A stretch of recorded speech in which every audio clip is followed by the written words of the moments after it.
cuties, I'm Brittany with Stitches of Love Quilting, and in this quick video, I'm going to share some tips to help you have the best experience possible with your Loads of Fun Block of the Month from stitchesoflovequilting.com. Now this video, I'm going to tell you tips that are relevant to both sewing machine applique and embroidery machine applique. If you're asking what that difference is, let me explain real fast. If you're doing sewing machine applique, it means you're going to use your sewing machine and your favorite applique stitch to stitch and hold in place all of your applique pieces, and it means you're going to use your sewing machine to complete foundation paper piecing flying geese that ultimately become part of the border of your quilt, and then you're going to assemble your entire quilt using your sewing machine. So if you have an embroidery machine with an 8-inch by 12-inch hoop, then you can use your embroidery machine to complete the applique and stitch your applique in place using your embroidery machine. And you also get an embroidery file to use every month where you build your flying geese in the hoop of your embroidery machine. Then at the end of the project, you need a sewing machine, and you're going to use that sewing machine to assemble and piece together all of the blocks that you made in your embroidery machine. You'll also use your sewing machine to assemble the sashing and nine patch squares that are part of the sashing as well. So if you're doing the embroidery machine version, you're still going to need access to a sewing machine, or maybe you have an embroidery machine that does both. So keep that in mind. The most important thing with the embroidery machine is your hoop size, to have that 8-inch by 12-inch hoop size. So once you've decided which format and you've joined the club, let me just give you some tips and an overview. First off, what you get right away when you join, it ships usually the next day or within a day or two, depending on how many of y'all are joining at one time. We send you a free welcome kit. Now this comes in a cute little padded envelope that says welcome kit on the outside, and it's in our colors of Stitches of Love. You'll see the red and teal and light blue. And inside you have this cute little kit, and what it has in there is everything you need to make a little pin cushion. Now the reason we do a welcome kit is because it allows you, it gives you the opportunity to get used to how we write our patterns. If you're doing the embroidery files, you get kind of a practice on the embroidery files. If you haven't appliqued in a while using your sewing machine, you get a little practice on that. And also if you're doing the sewing machine, you get a little practice on your foundation paper piecing, which is so easy, I promise. I really love doing it actually. So in the welcome kit, you have your background fabric, all your flying geese fabric, the backing of your pin cushion, the binding, and all of your pre-fused laser cut applique pieces. So when you first get that, you get this cute little package in your welcome kit. That's what you get when you join the Block of the Month for Loads of Fun. Now, after that, the club renews on the 7th, I had to think about that, on the 7th of each month, right? I believe so. Well, it renews on the same date each month. And on that date, every month for 14 months, you're going to be charged the same amount. And then very soon after, usually within just a couple days, your box is on the way. Now, your very first box that comes has a lot of information in it. Big old pile of paper. Let's talk about what you get in that. And this is for members who are doing both sewing machine applique and embroidery machine applique. So first off, you get binder cover, a back cover, and then a little spine edge. We do not provide the binder. You can go to any office supply store, big box store, order it online. Get just a little 1-inch binder is all you need. I happen to be holding one that's bigger, but that's just what I had in my office. But 1 inch is all you need. We make the spine for a 1-inch binder. You'll slip the cover in the front, the back, and then to put the spine in, simply lay your binder flat and slide that spine in and then close it back up. And then all of your patterns, starting in that first box and on, they have 3 holes punched into it, so you can easily put it in your binder and keep everything organized throughout the entire year. So in that first pattern, what you get more than just a pattern in the first month. When you open it up, the first few pages, it tells you right here what to expect every month in your box. So you know for your box number 1, it's going to be a snow block and you're going to make 6 flying geese. All the way down, let's look at box 12. You're going to make the joy block and 6 flying geese. Then for 13 and 14, you have your sashing borders, 9 patch blocks. Then your finishing kit with the binding the border, the binding, the rickrack, and the buttons. All the B words come in it. Then you have a little note from us. And of course, we give you basic FAQs, how you can control your account. If you need to update your address, If you need to update your payment information, anything like that, we give you step-by-step instructions. And then of course, details on how you can reach out to us. We have a really nice support guide online. And then if that still doesn't answer your question, you can reach out. Our team is absolutely amazing and they love to help you answer any questions they can for you. Then we go into a few pages all about notions. So in just a moment, I'll go through those notions with you and give you a little overview of why we recommend them and why you may want to go on and get them if you haven't already. So that again is included. Then you're going to go to the first part of your pattern, and it's going to be several pages. In the cover, you're going to see that it says Flying Geese border blocks, and you're going to have a cover that looks like the quilt folded, and you see a focus on the flying geese. Now each month, whether you're in sewing machine applique or embroidery machine applique, you're going to get fabrics in your box to make 6 flying geese.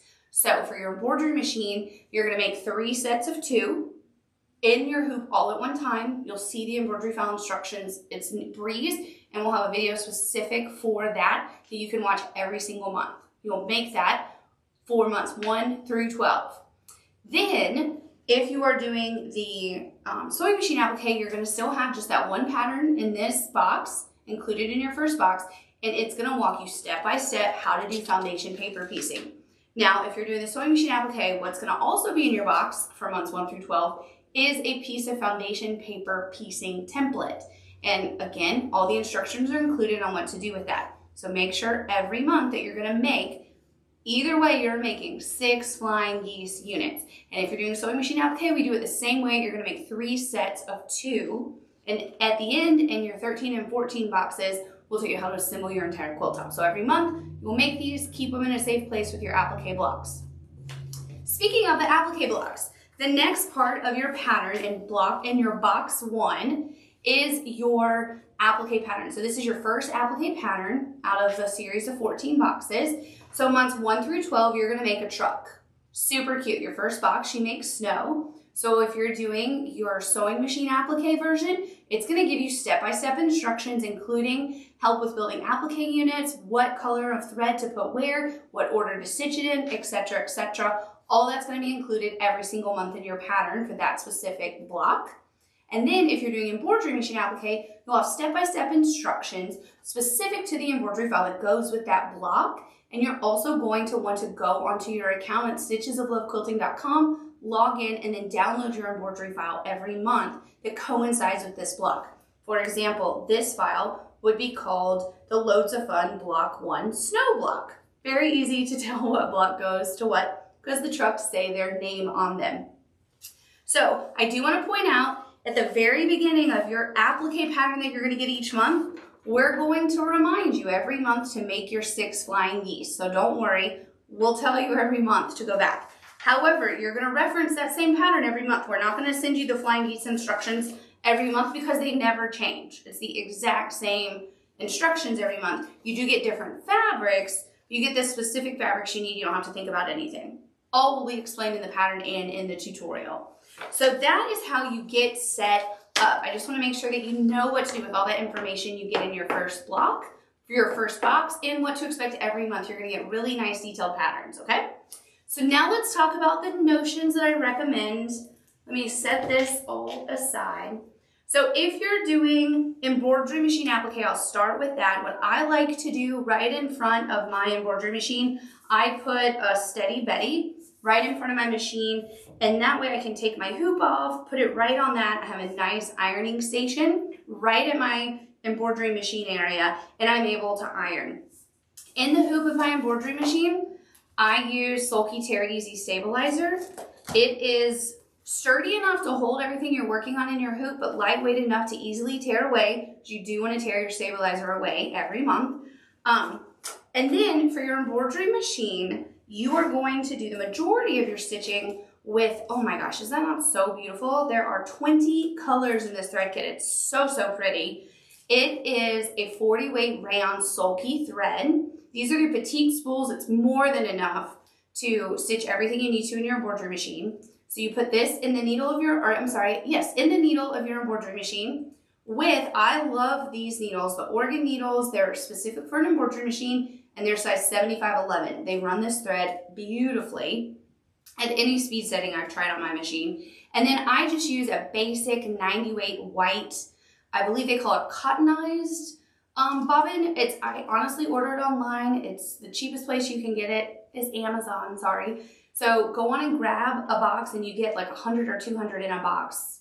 That's all you need. And then this thread kit, that's how you're gonna stitch the majority of your applique in your hoop. However, what's fun about this quilt is the embellishment stitching. So the word snow, the facial expressions, the little dots on this, and then every block has embellishments.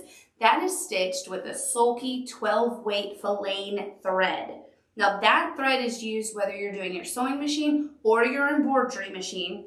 So if you're doing your embroidery machine, what you want to do is have this thread kit, and I believe there are 11 colors, 2, 4, 6, 8, 10, yes, 11 filaine 12 weight spools. Again, on the little petite spools, it's more than enough.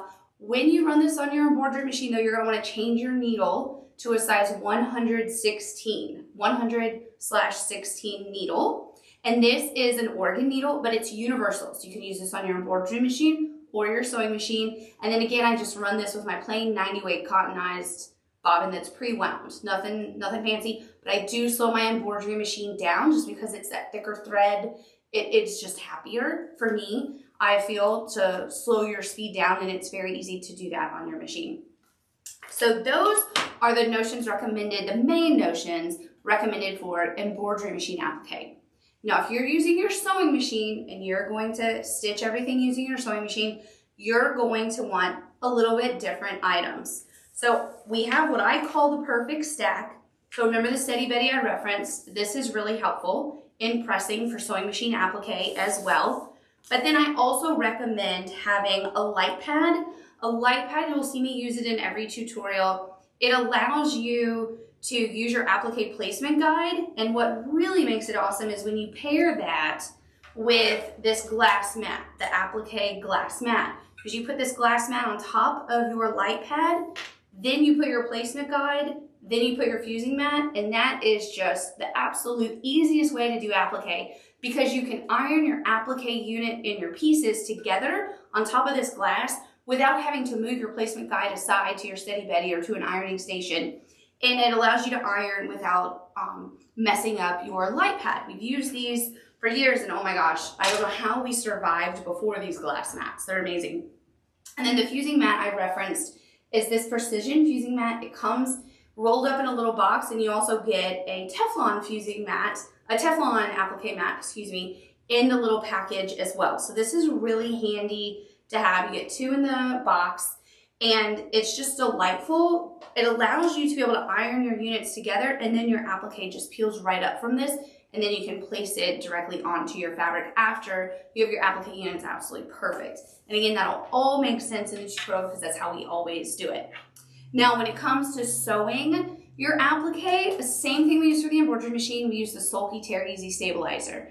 You want to have a stabilizer of some sort, because if you are sewing your applique and it's right over the feed dogs of your machine, it's kind of just going to push them in, your stitches aren't going to be quite right. So stabilizer stabilizes your stitches. Very aptly named. So again, it's really nice and lightweight to tear away. It's not too hard to stitch through or anything with your machine. It's just delightful. I should mention this, you get, I believe it's 33 yards, so way more than enough. You can usually do almost, I would say about 3 block of the months with 1 package of this Sulky Tear Easy Stabilizer. Well, I guess depending on how much you pull off. Like, I just pull off exactly what I need and you're fine. It's 12 inches wide, so more than enough width to cover the block that you're stitching. So when it comes to the thread that we recommend for sewing machine applique, we recommend, let me move my embroidery thread away. We recommend using a 30 weight thread in your bobbin. So this is Sulky 30 weight thread. You're gonna run the, I'm sorry, I said bobbin. No. You use a Sulky 30 weight cotton thread in your needle of your sewing machine. And then in your bobbin, you use a matching 50 weight Sulky thread. Now, the reason that we do a matching 50 weight in the bobbin is if you're doing the classic like buttonhole / blanket stitch and your machine is off in tension at all, sometimes you can see that bobbin thread coming up. So instead of having a little bit of white thread, we do a matching bobbin on the sewing machine. Now, to be honest, if your machine is doing that, you really should just get it serviced. That would be my recommendation. So 30 weight cotton in the needle, matching 50 weight cotton in the bobbin. And then the size needle that we use on our sewing machine is an Oregon universal needle, and it's a size 90/14. So it's a little bit smaller than what we use on the filet, but it's still bigger than what we use on the rayon. So a 90/14 works great with that 30 weight, 50 weight combo. Now again, for the sewing machine applique, the majority of your applique is done with that 30/50 weight combo, but then the embellishment lines, we use the filet. So just like you do for an embroidery machine, you'll use the exact same 12 weight filet thread in your sewing machine, and you're gonna be able to use that same needle, the Oregon Universal 100/16. So that 100 size needle. And again, when you're doing the embellishments on your sewing machine, slow your speed down. I personally, if I'm doing applique on my sewing machine, I go pretty slow anyway, but I still would take this down just a little bit more until you get comfortable with how to stitch. And again, you'll use the same stabilizer on your applique when you're doing your embellishment stitches with this filet thread. And they're just lovely. Aren't these the prettiest colors? I love it. What's really cool about the filet, it has like a fuzzy texture. It's actually, I believe, a polyester thread. And it just has this like really cool, or acrylic thread. It says on the website. I should know this. I do know this, just not at the moment. But in any case, it's just a really cool fuzzy texture. It adds a lot of depth and texture on your applique, and it's really cool. Now, if for some reason you don't want to work with the filet thread, in the instructions for an embroidery machine, I tell you what 40 weights to use instead of filet. And in your sewing machine applique pattern, we do the same thing. We tell you what 30 weight thread colors you would use. It's pretty self-explanatory. Red is red, blue is blue, etc. Now, if you're doing sewing machine version, you are going to make your flying geese each month using foundation paper piecing. So a template is provided every month in your pattern. Super easy. It's like a lightweight newspaper print type paper, and you'll make 6 flying geese, 3 sets of 2. Now for the foundation paper piecing, I like to have, I didn't bring this up here, a little roller, and the quick press seam roller allows you to just have a cleaner folding and a cleaner look to your finished project when you're doing foundation paper piecing. And you will want to have the add a quarter ruler for trimming perfect seam allowances during foundation paper piecing. And you'll see this used in the tutorial. Now, the add a quarter is what we use for all the borders that you're making, the flying geese borders for months 1 through 12. And for the starter, this cute little pin cushion, these flying geese are much smaller. So we recommend using the add an 1/8, and this gives you an 1/8 of an inch seam allowance. It just eliminates bulk in here. If you don't have both, or you have to pick between which one, for this block of the month, go with add a quarter first, because if you have a little bit of bulk in your pin cushion, it's gonna be okay. But ideally, you'll have both, because if this is your first time doing foundation paper piecing, you're gonna become obsessed and wanna do it more and more. I don't remember how much these are, but they're pretty inexpensive. So it's not a bad thing to add to your stash to have ready for any project that comes your way. And let's see, anything else I need to tell you? I think that's it. I know I just shared a ton of information, and it's all written in the patterns that come in your first box. And then a reminder, you get a pattern for your applique every single month for months 1 through 12. You get the flying geese pattern just in your box 1. And then when it comes to your boxes for 13 and 14, that's when you're gonna start getting into your finishing kits. You're gonna start getting into your sashing and the cute 9 patches that are in your sashing. And then in that last box, you're gonna get all of your borders, your binding, your buttons, and your rickrack. If at all during the process you have a question, please don't hesitate to reach out. If it's not answered in the FAQs, go on and submit a support ticket, and our amazing team will be happy to help you. Please make sure to watch all the tutorials that we provide. We try to make them as great as we can for you and share as much information as we can, because we want you to have so much fun making this quilt. Thanks so much for being a member of Loads of Fun, and happy stitching!